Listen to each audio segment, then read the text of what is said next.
জিহাদেরও ময়দানে তাই যাই চলে যাই স্বপ্ন আখিরে এলো কি কাবারি ধারে আদারি সিরে চিনি সিনাখিরে।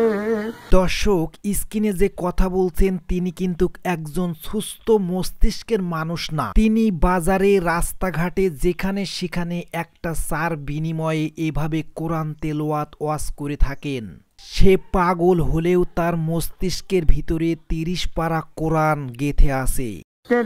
ইবলিস একজন বৃদ্ধ মহিলার দেশে ধরে প্রত্যেকে বাড়ি গিয়ে রে সবাইকে বলতে লাগিল, ওই যে রহিমা নামের মেয়েটা তোমাদের কাজ করতে রে আসে, তার স্বামী গলিত কুষ্ঠির রোগী। তার কোরআন তেলাওয়াত ও আল্লাহ ভীরুতা দেখে মানুষ খুশি হয়ে তাকে বিভিন্ন রকম জিনিস দিয়ে থাকেন, আর এতে করে তিনি অনেক খুশি হন।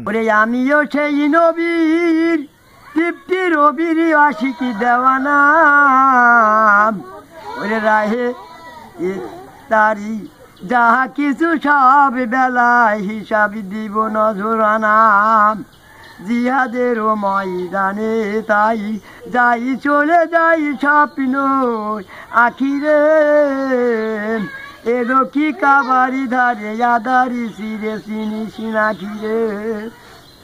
ওরে মায়া মে নারী কলি জুড়ে চাঁদি জানিস নাখিরে। আরবের নিয়ম ছিল, আরবের নিয়ম রে ছিল সনত তো পরিবারের লোকেরা ওরে নিজেদের সন্তান নিজেরাই পালতেন না, কোন ধাত্রী মাথা দাবারা দুধ পান করাইতেন। তাই মুহাম্মাদের জন্মের 2 সপ্তাহের পর স্থানীয় মানুষের মুখে শোনা যায় তিনি নাকি অল্প দিনে কোরআন শরীফ ফুল মুখস্থ করেছিলেন, কিন্তু আস্তে আস্তে তার মস্তিষ্কে বিঘ্নতা ঘটতে শুরু করেন এবং তিনি পাগলের রূপ ধারণ করেন। তারপরেও তিনি সব ভুলে গেলেও কোরআন কিন্তু ভুলে যাননি। 30 পারা কোরআন তার দিলের ভিতর এখনো রয়েছে, আর রাস্তাঘাটে, অলিতে গলিতে যেখানে মানুষ পায় সেখানে তিনি তার এই কোরআন শুনিয়ে বেড়ায়।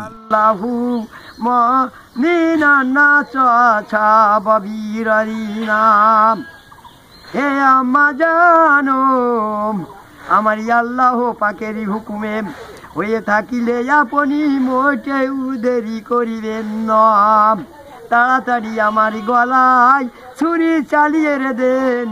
কোরআন শরীফে জানিয়ে দিলেন ইসমাইলে আরো বললেন, আম্মা জান আপনি যদি বাড়িতে থাকেন বলতেন আমি আম্মাকে সালামে দিয়েছি ও তারে বিদায় নিয়ে আসতাম। যাকে আগে বলেন নাই আমার কোনো দাবি রে নেই, কিন্তু আমার 3টি শর্ত আল্লাহ